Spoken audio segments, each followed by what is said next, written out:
Do you know you're never going to get there unless you try? All of those fears that you have, where are they coming from? And who do you think put them there? Was it God? I bet God doesn't want you running afraid. You know, when all the disciples were on the boat and Jesus was coming out and walking to them, and at first they thought he was a ghost. And so imagine that. You're in the middle of the ocean, there's nothing around, and you see this ghost figure. Like, oh my goodness, what are we doing out here? Can we escape? No, we're stuck on a boat. But then they realized it's Jesus. And Peter said, Jesus, if it's you, I'll walk out to you.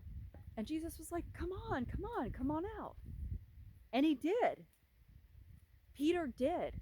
He had enough faith in Jesus that he said, okay, if this is Jesus, I'm going to walk out to him.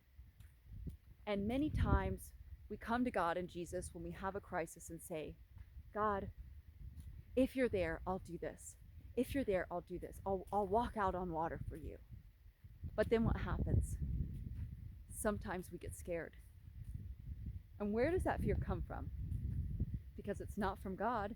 God doesn't want you to have full faith and then just drop you.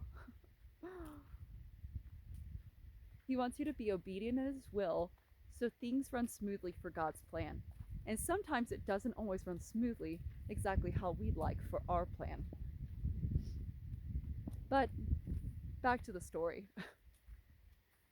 Peter, he's walking on water. Like, can you imagine how cool that was? And then he lost his faith. And he starts to sink in the ocean. Now, I'm hoping that as a fisherman, he knew how to swim, but maybe he didn't. And then he starts asking for help. And what does Jesus do? He says, help me, Jesus. And he cries out to Jesus. And Jesus comes and he helps. He comes and he helps. You know, it's the enemy who will come to